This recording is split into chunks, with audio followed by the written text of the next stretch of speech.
Hi all, welcome to Competitive Cracker. എൻ്റെ പേര് മാളവിക.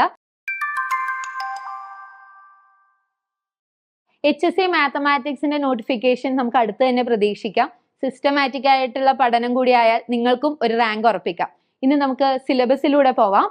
രണ്ട് പാർട്ടായിട്ടാണ് സിലബസിനെ നമുക്ക് മാറ്റാൻ പറ്റുന്നത്. പാർട്ട് 1ഉം പാർട്ട് 2ഉം. പാർട്ട് 1ൽ ജനറൽ അവയർനെസ്സും അതുപോലെ തന്നെ ഫ്രീഡം മൂവ്മെന്റ്സും ഒക്കെയാണ് വരുന്നത്. പാർട്ട് 2ലാണ് നമ്മുടെ സിലബസ് വരുന്നത്. സിലബസിനെ തന്നെ വീണ്ടും നമുക്ക് രണ്ടായിട്ട് ഡിവൈഡ് ചെയ്യാം. മാത്തമാറ്റിക്സും സ്റ്റാറ്റിസ്റ്റിക്സും.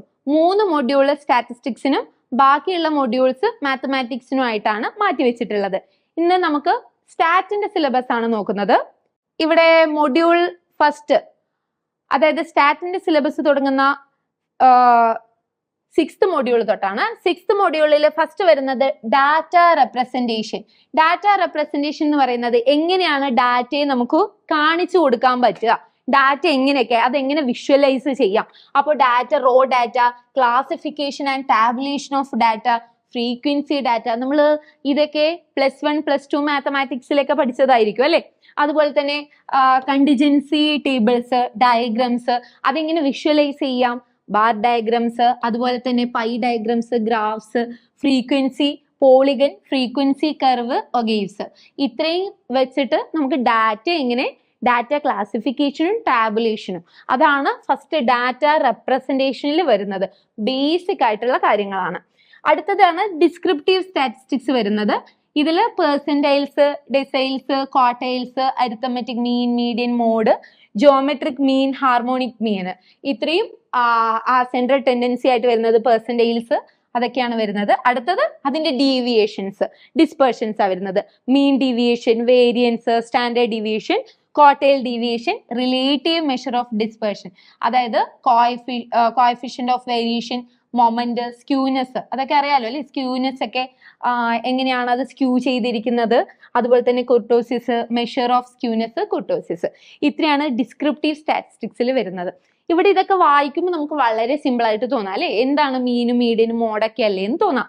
പക്ഷേ ഇവിടെ ഓരോരോ കാര്യങ്ങൾക്കിടയിൽ ഇപ്പൊ ചെറിയൊരു എക്സാമ്പിൾ പറയുകയാണെങ്കിൽ, ഇപ്പൊ 3 മീഡിയൻ ഈസ് ഈക്വൽ ടു അല്ലെ, ആ ഇക്വേഷൻ അറിയാലോ, 3 median is equal to mode plus 2 mean, mode plus 2 mean, ഇങ്ങനെ കുഞ്ഞു കുഞ്ഞു കാര്യങ്ങളിൽ, അതായത് ചെറിയ ചെറിയ ഈ ടോപ്പിക്കിന്റെ ഉള്ളിൽ തന്നെ ചെറിയ ചെറിയ കണക്ഷൻസ് ഉണ്ട്.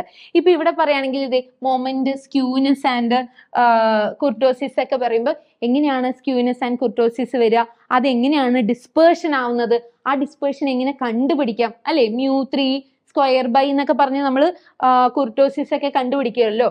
അപ്പൊ അത് എങ്ങനെ കണ്ടുപിടിക്കാം, അത് ആ മ്യൂ തന്നില്ലെങ്കിൽ നമുക്ക് എങ്ങനെ കണ്ടുപിടിക്കാം. അങ്ങനെ സ്റ്റാറ്റിൽ കുഞ്ഞു കുഞ്ഞു കാര്യങ്ങൾ ഉണ്ടാവാം. ഇത് കോമ്പറ്റീറ്റീവ് എക്സാംസിന് വളരെ ഇമ്പോർട്ടൻ്റ് ആണ്. ഇങ്ങനെയുള്ള കാര്യങ്ങളിൽ നിന്നാണ് നമ്മൾ ക്വസ്റ്റ്യൻ കൂടുതൽ എക്സ്പെക്ട് ചെയ്യുന്നത്. അപ്പൊ ഇത് ഈ ഒരു സിലബസ് അല്ല, സിലബസിന്റെ ഉള്ളിലെ വാസ്റ്റ് ആയിട്ടുള്ള വേറൊരു സിലബസ് ഉണ്ട്. അത് നമ്മൾ സിസ്റ്റമാറ്റിക് ആയിട്ട് അതിന്റെ ബേസോട് കൂടി പഠിച്ചാലാണ് നമുക്ക് റാങ്ക് ഉറപ്പിക്കാൻ സാധിക്കുള്ളൂ. അടുത്തത് പ്രോബബിലിറ്റി ആണ് വരുന്നത്. പ്രോബബിലിറ്റിയിൽ റാൻഡം എക്സ്പെരിമെന്റ് വരുന്നുണ്ട്, അതുപോലെ തന്നെ sample space, events, type of events, independence of events, definitions of probability, addition theorem, conditional probability, multiplication theorem and Bayes theorem. വളരെ ബേസ് ആയിട്ടുള്ള കാര്യങ്ങളാണ് മൊഡ്യൂൾ 6ൽ നമുക്ക് കാണാൻ സാധിക്കുന്നത്. പക്ഷേ ഇവിടെ ഈ പ്രോബബിലിറ്റിയിൽ നമുക്ക് കൂടുതൽ പ്രോബ്ലംസ് ആയിരിക്കാം പ്രതീക്ഷിക്കുക അല്ലെ. പെർമ്യൂട്ടേഷൻ, കോമ്പിനേഷന്റെ ഒക്കെ കുറച്ചും കൂടി ഹൈ ലെവൽ പ്രോബ്ലംസ് നമുക്കിവിടെ പ്രതീക്ഷിക്കാനാവും. അതുപോലെ തന്നെ ഇതിലൊരു തിയറീസും വളരെ ഇമ്പോർട്ടൻ്റ് ആണ്. ഇപ്പൊ ബേസ് തിയറം ആയാലും കണ്ടീഷണൽ പ്രോബബിലിറ്റി ആയാലും അതിന്റെ ആ ബേസ് ഉണ്ടാക്കിയെടുക്കുക എന്നുള്ളത് വളരെ ഇമ്പോർട്ടൻ്റ് ആയിട്ടുള്ള കാര്യമാണ്. ഇതാണ് മൊഡ്യൂൾ 6 ഡിസ്ക്രൈബ് ചെയ്യുന്നത്. ഇത്രയാണ് മൊഡ്യൂൾ 6ൽ വരുന്നത്. അടുത്ത മൊഡ്യൂൾ 7ലേക്ക് പോവുകയാണെങ്കിൽ, മൊഡ്യൂൾ 7ൽ എന്തൊക്കെയുള്ളത്, random variables and probability distribution. ഇവിടെ മൊഡ്യൂൾ 6ൽ ലാസ്റ്റ് നമ്മൾ പറഞ്ഞത് എന്താണ്, പ്രോബബിലിറ്റിയുടെ ബേസ് എന്തായിരുന്നു എന്നാണ്. അതിന്റെ ബാക്കിയാണ് നമ്മൾ ഇവിടെ നോക്കുന്നത്. എന്ത്, പ്രോബബിലിറ്റി ഡിസ്ട്രിബ്യൂഷൻ, എങ്ങനെ ആ റാൻഡം വേരിയബിൾസിനെ നമുക്ക് ഡിസ്ട്രിബ്യൂട്ട് ചെയ്യാം, എങ്ങനെ അതൊക്കെ ഏതൊക്കെ രീതിയിൽ ഡിസ്ട്രിബ്യൂട്ട് ചെയ്യാം എന്ന് പറയുന്നതാണ് ഫസ്റ്റ് ചാപ്റ്റർ ആയിട്ട് മൊഡ്യൂൾ 7ൽ വരുന്നത്. റാൻഡം വേരിയബിൾസ്, മാത്തമാറ്റിക്കൽ എക്സ്പെക്ടേഷൻ അല്ലെ, E(x), mathematical expectation, definitions and properties of probability mass function, PMF, PDF, CDF ഒക്കെ അല്ലെ, density function and distribution function, independence of random variables, moment generating function, standard distribution, uniform binomial Poisson and normal distribution. Very very important ആയിട്ടുള്ള portions ആണ്. ഇതിൽ നിന്ന് കൂടുതലായിട്ട് questions നമുക്ക് പ്രതീക്ഷിക്കാം. പക്ഷെ ഇത് കാണുമ്പോൾ അല്ലെങ്കിൽ നമ്മൾ ചുമ്മാ അത് ബൈഹാർട്ട് പഠിച്ചാൽ ആ പോർഷൻ മനസ്സിലാവണമെന്നില്ല. കാരണം ക്വസ്റ്റ്യൻസ് വരുന്നത് വളരെ സിമ്പിൾ ആയിട്ടായിരിക്കും ക്വസ്റ്റ്യൻസ് വരിക. പക്ഷെ എപ്പോഴും നമ്മൾ ഫേസ് ചെയ്യുന്ന, സ്റ്റാറ്റിൽ മിക്കവരും ഫേസ് ചെയ്യുന്ന പ്രോബ്ലം എന്ന് വെച്ചാൽ ആ ക്വസ്റ്റ്യനെ എങ്ങനെ ആൻസറിലേക്ക് എത്തിക്കുക എന്നുള്ളത് വളരെ ബുദ്ധിമുട്ടായിട്ട് തോന്നും. കാരണം എന്താണെന്ന് വെച്ചാൽ അത് ഏത് ഡിസ്ട്രിബ്യൂഷൻ ആണെന്ന് ഫൈൻഡ് ചെയ്യണം, ആ ഡാറ്റ ഏത് ടൈപ്പ് ആണെന്ന് ഫൈൻഡ് ചെയ്യണം അല്ലേ. അങ്ങനെയൊക്കെ ഫൈൻഡ് ചെയ്താൽ മാത്രമേ നമുക്ക് അത് എന്ത് ആൻസറിലേക്ക് എങ്ങനെ പോകണം എന്ന് മനസ്സിലാവുള്ളൂ. അതുകൊണ്ട് തന്നെ സ്റ്റാറ്റിൽ ഏറ്റവും കൂടുതൽ ബുദ്ധിമുട്ടുന്നതാണ് എങ്ങനെ, ഹൗ ആ ആൻസർ, അതാണ് ഹൗ, എങ്ങനെ ആ ആൻസറിലേക്ക് എത്തേണ്ടത് എന്ന് വളരെ ബുദ്ധിമുട്ടായിട്ട് തോന്നുന്ന ഒന്നാണ്. അതുകൊണ്ട് തന്നെ സ്റ്റാറ്റിന് കൃത്യമായ സ്റ്റഡി, കൃത്യമായ ഒരു എക്സ്പേർട്ടിനോട് കൂടിയിട്ടുള്ള സ്റ്റഡി തന്നെ ആവശ്യമാണ്. എന്നാൽ മാത്രമേ നമുക്കത് എക്സാമിന് ഉപകാരപ്പെടുള്ളൂ. അടുത്തത് ബൈവാരിയേറ്റ് ഡിസ്ട്രിബ്യൂഷൻ ആണ് വരുന്നത്. Joint distribution of 2 random variables ഉണ്ടെങ്കിൽ, അതുപോലെ തന്നെ മാർജിനൽ ആൻഡ് കണ്ടീഷണൽ ഡിസ്ട്രിബ്യൂഷൻസ്. അടുത്തത് കോറിലേഷൻ ആൻഡ് റിഗ്രഷൻ ആണ്. ഇതും വളരെ ഇമ്പോർട്ടൻ്റ് ആയിട്ടുള്ള പാർട്ടാണ്. വളരെ സിമ്പിൾ ആയിട്ട് നമുക്ക് കോറിലേഷൻ റിഗ്രഷനും പറയാൻ പറ്റും അല്ലേ.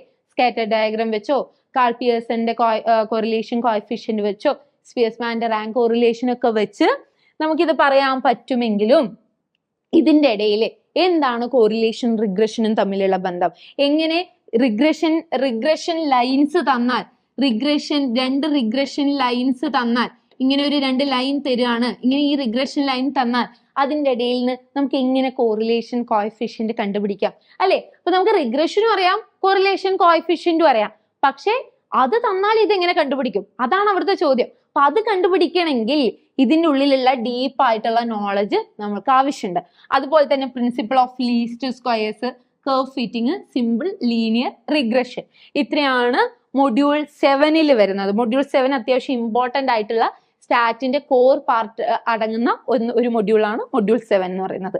ഇനി മൊഡ്യൂൾ 8 വരുമ്പോൾ വീണ്ടും സാമ്പിളിംഗ് മെത്തേഡ്സിലേക്കൊക്കെയാണ് നമ്മൾ പോകുന്നത്. സാമ്പിളിംഗ് എന്ന് വെച്ചാൽ ഒരു വലിയ പോപ്പുലേഷൻ 400 കുട്ടികളുള്ള ഒരു ക്ലാസ്സിനെ ഞാൻ 50 50 50 50 എന്നാക്കി വെക്കുകയാണെങ്കിൽ അതിൽ ഒരു 50 കുട്ടികളുള്ള ക്ലാസ്സിനെ ഞാൻ എടുത്തിട്ട് അവരെ സ്റ്റഡി ചെയ്യുകയാണെങ്കിൽ അത് സാമ്പിൾ സ്റ്റഡി എന്ന് പറയും. അപ്പൊ അങ്ങനെയുള്ള സാമ്പിൾ സ്റ്റഡികളെ കുറിച്ചാണ് ഈ മൊഡ്യൂൾ 8 പറയുന്നത്. ഫസ്റ്റത്തേൽ എന്തൊക്കെയാണ്? Random sampling methods, sampling and census, എന്താണ് census, sampling and non sampling errors, അതുപോലെ തന്നെ simple random sampling, systematic sampling, stratified sampling. ഇവിടെ നമ്മൾ നോക്കേണ്ടത് ഈ റാൻഡം സാമ്പിളിംഗ് മെത്തേഡ്സിലെ സിസ്റ്റമാറ്റിക് റാൻഡം സാമ്പിളിംഗും സിസ്റ്റമാറ്റിക് സ്ട്രാറ്റിഫൈഡ്, അതുപോലെ ക്ലസ്റ്റർ, അങ്ങനെ ഒരുപാട് സാമ്പിളിംഗ് മെത്തേഡ്സ് ഉണ്ട് ഇത് കൂടാതെ. അപ്പൊ ഇവിടെയൊക്കെ റാൻഡം സാമ്പിളിംഗ് മെത്തേഡ്സ് ആണ് കൊടുത്തിട്ടുള്ളത്. അതുപോലെ തന്നെ ഈ മെത്തേഡ്സ് എങ്ങനെ ഉപയോഗിക്കുക എന്നുള്ളത് വളരെ ഇമ്പോർട്ടൻ്റ് ആണ്. ഒരു ഡാറ്റ സെറ്റ് തന്നിട്ട് എനിക്കിഷ്ടം സ്ട്രാറ്റിഫൈഡ് ആണ് അതുകൊണ്ട് സ്ട്രാറ്റിഫൈഡ് എടുക്കാം എന്ന് നമുക്ക് പറയാൻ പറ്റില്ല. ആ ഡാറ്റയുടേതായിട്ടുള്ള ഒരു കുറെ ക്യാരക്ടറിസ്റ്റിക്സ് ഉണ്ട്, അതിന്റെ പ്രത്യേകതകളുണ്ട്. അത് നമ്മൾ ഡീപ്പായി മനസ്സിലാക്കിയാൽ മാത്രമേ സിസ്റ്റമാറ്റിക് ആണോ സ്ട്രാറ്റിഫൈഡ് ആണോ, ആ ചോദ്യത്തിന് എന്താണോ ഉപയോഗിക്കേണ്ടതെന്ന് നമുക്ക് മനസ്സിലാക്കാൻ സാധിക്കുള്ളൂ. ഓക്കെ, അടുത്തത് സാമ്പിളിംഗ് ഡിസ്ട്രിബ്യൂഷൻസ് ആണ്. Parameter and statistics, standard error എന്താണ്, സാമ്പിളിംഗ് ഡിസ്ട്രിബ്യൂഷൻ എന്താണ്. സ്റ്റാൻഡേർഡ് എറർ ഒക്കെ വളരെ ഇമ്പോർട്ടൻ്റ് ആയിട്ടുള്ള ഒന്നാണ്. സ്റ്റാൻഡേർഡ് എറർ തന്നിട്ട് മറ്റു കാര്യങ്ങളൊക്കെ കണ്ടുപിടിക്കുക എന്ന് പറയുന്നത്. അതുപോലെ തന്നെ നോർമൽ, ടി, എഫ് ഡിസ്ട്രിബ്യൂഷൻസ് ഒക്കെ. ടി അറിയാലോ, ടി എന്തൊക്കെയുണ്ട്? ടി മീനിന്റെ മീൻ, 2 മീൻ തരുവാണ്. ഒരു എ എന്നുള്ള ക്ലാസ്സിന്റെയും ബി എന്നുള്ള ക്ലാസ്സിലെ കുട്ടികളുടെയും ആവറേജ് തന്നിട്ട് അതെങ്ങനെ നമുക്ക് ഇന്റർപ്രറ്റ് ചെയ്യാം, അങ്ങനത്തേനാണ് നമ്മൾ ടി ഡിസ്ട്രിബ്യൂഷൻ യൂസ് ചെയ്യുന്നത്. ഇപ്പൊ ഇവിടെ ഒരു എക്സാമ്പിൾ നോക്കിക്കേ, എഫ് ഡിസ്ട്രിബ്യൂഷൻ തന്നിട്ടുണ്ട് സിലബസില്. നമ്മൾ വിചാരിക്കും എഫ് ഡിസ്ട്രിബ്യൂഷൻ മാത്രമല്ലേ തന്നതെന്ന് കരുതാം. പക്ഷെ അങ്ങനെയല്ല. ഇവിടെ എന്ത് ചോദിക്കാം? അനോവ ചോദിക്കാം. നമുക്ക് ഒരിക്കലും ഔട്ട് ഓഫ് ദ സിലബസ് ആണെന്ന് പറയാൻ പറ്റില്ല. കാരണം എന്താ? അനോവ ടെസ്റ്റ് ചെയ്യുന്നത് എഫ് ഡിസ്ട്രിബ്യൂഷൻ വെച്ചാണ്.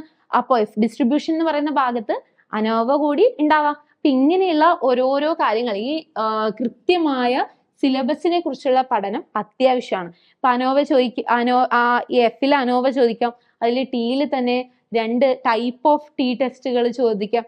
ഇതൊക്കെ നമ്മൾ വളരെ എന്താ പറയുക ശ്രദ്ധയോടുകൂടി കൈകാര്യം ചെയ്യേണ്ടതാണ് സിലബസ് പഠനം എന്നുള്ളത്. അടുത്ത ഇപ്പൊ കൈ സ്ക്വയർ ഡിസ്ട്രിബ്യൂഷൻസ്. എന്താണ് കൈ സ്ക്വയർ ഡിസ്ട്രിബ്യൂഷൻ? അത് ഏത് ഡാറ്റക്കാണ് ഉപയോഗിക്കുക? ഓക്കെ. അടുത്ത central limit theorem, normal distribution ആയിട്ട് ബന്ധപ്പെട്ടിട്ടാണ്. അതുപോലെ estimates, desirable properties of estimate, unbiasedness, consistency, sufficiency and efficiency. ഇവിടെ എന്താണ് എസ്റ്റിമേറ്റ്, ഗുഡ് എസ്റ്റിമേറ്ററിന്റെ ക്യാരക്ടറിസ്റ്റിക്സ് ആണ് പറഞ്ഞിട്ടുള്ളത്. Unbiasedness, consistency, sufficiency, efficiency. ഇതൊക്കെ എന്താ പറയാ, ഇവിടെയൊക്കെ എന്ന് പറയുന്നത്, ഇവിടെയൊക്കെ ഇനിയും വീണ്ടും വരാം. ബ്ലൂ അങ്ങനെ ഒരുപാട് സ്റ്റാറ്റിസ്റ്റിക്കൽ ടേംസ് ഈ കോൺസെപ്റ്റുമായിട്ട് ഉണ്ട്. അതിടക്ക് സിലബസിൽ വരണമെന്നില്ല, പക്ഷെ ഇതുമായിട്ട് വളരെ ബന്ധം പുലർത്തുന്ന ഒന്നാണ്. അതുപോലെ അടുത്തത് ടെസ്റ്റിംഗ് ഓഫ് ഹൈപ്പോത്തിസിസ്. ലാസ്റ്റ് എങ്ങനെ ഒരു ടെസ്റ്റ് നമുക്ക് ഹൈപ്പോത്തിസിസ് ചെയ്തിട്ട് ഒരു ആൻസറിലേക്ക് വരാം, അല്ലെങ്കിൽ ഒരു കൺക്ലൂഷനിലേക്ക് വരാം, അല്ലേ? അതാണ് ഹൈപ്പോത്തിസിസ്. അപ്പൊ hypothesis simple and composite hypothesis, null and alternative hypothesis, 2 types ആണ്. Type 1 error, type 2 error, level of significance and power of test. ഇത്രയാണ് വരുന്നത്. ടൈപ്പ് 1 എററും ടൈപ്പ് 2 എററൊക്കെ വളരെ ഇമ്പോർട്ടന്റ് ആണ് വരാൻ, അതായത് കൂടുതൽ അതിന്റെ കോർ സബ്ജക്റ്റിനോട് നീതി പുലർത്തുന്ന വിഷയങ്ങളാണ്. അതുപോലെ ലെവൽ ഓഫ് സിഗ്നിഫിക്കൻസും പവർ ഓഫ് ടെസ്റ്റും. ഇത്രയാണ് നമ്മുടെ സ്റ്റാറ്റിലെ സിലബസ് ആയിട്ട് വരുന്നത്. വളരെ ബേസ് ആയിട്ടുള്ള സിലബസ് ആണ്. പക്ഷേ കഴിഞ്ഞ വർഷത്തെ ക്വസ്റ്റ്യൻ നോക്കിയാൽ നിങ്ങൾക്ക് അറിയാം എങ്ങനെയാണ് സ്റ്റാറ്റിസ്റ്റിക്സിന്റെ ക്വസ്റ്റ്യൻ എങ്ങനെയാണ് അത് കോംപ്ലിക്കേറ്റഡ് ആയി മാറിയതെന്ന്. അതിന് ഒറ്റ ഉത്തരേ ഉള്ളൂ, നമ്മൾ അതിന്റെ സിസ്റ്റമാറ്റിക് ആയിട്ടുള്ള ബേസോട് കൂടിയിട്ട് എന്താണ് അതിന്റെ ആക്ച്വൽ റീസൺ, അല്ലെങ്കിൽ എന്താണ് ആ വിഷയം എന്ന് നമ്മൾ വ്യക്തമായിട്ടും സുതാര്യമായിട്ടും പഠിച്ചാൽ മാത്രമേ അതുപോലുള്ള ക്വസ്റ്റ്യൻസ് നമുക്ക് ആൻസർ ചെയ്യാൻ പറ്റുള്ളൂ. അതുകൊണ്ട് തന്നെ നിങ്ങളൊരു സിസ്റ്റമാറ്റിക് ആയിട്ടുള്ള സ്റ്റഡി, ഒരു എന്താ പറയാ, അത്രയും ഒരു ഈ വിഷയങ്ങൾ അറിയുന്നവരിൽ നിന്ന് തന്നെ പഠിക്കുക. സ്റ്റാറ്റിസ്റ്റിക്സിന്റെ സിലബസ് കണ്ട് ഞെട്ടണ്ട, കൃത്യമായ പഠനം ഉണ്ടെങ്കിൽ നിങ്ങൾക്കും റാങ്ക് ഉറപ്പിക്കാം. പ്രിയങ്ക മാം നയിക്കുന്ന ക്ലാസ് ഉടനെ തന്നെ ആരംഭിക്കുന്നതാണ്. കൂടെ ഞാനും ഉണ്ടാവും നിങ്ങളെ ഹെൽപ്പ് ചെയ്യാൻ വേണ്ടിയിട്ട്. ഇത് കോമ്പറ്റേറ്റീവ് ക്രാക്കറിൽ ഫസ്റ്റ് റാങ്ക് നേടിയ, HSA പരീക്ഷയിൽ ഫസ്റ്റ് റാങ്ക് നേടിയവരുടെ ലിസ്റ്റ് ആണ്. കൃത്യമായ പഠനം ഉണ്ടെങ്കിൽ HSA മാത്സിൽ നിങ്ങൾക്ക് ഉറപ്പാക്കാം ഒരു ഫസ്റ്റ് റാങ്ക്. റാങ്ക് ഉറപ്പിക്കാൻ നിങ്ങൾക്കും ഞങ്ങളെ കോൺടാക്ട് ചെയ്യാം. താഴെ കാണുന്ന നമ്പറിലേക്ക് നിങ്ങൾക്ക് വിളിക്കാം. 8589083568 നിങ്ങൾക്ക് വിളിക്കാവുന്നതാണ്. ഇതുപോലെയുള്ള ഇൻഫോർമേഷൻസിന് വേണ്ടിയിട്ട് ഈ ചാനൽ സബ്സ്ക്രൈബ് ചെയ്യുക, ഫോളോ ചെയ്യുക, അതുപോലെ തന്നെ ഷെയർ ചെയ്യുക. താങ്ക്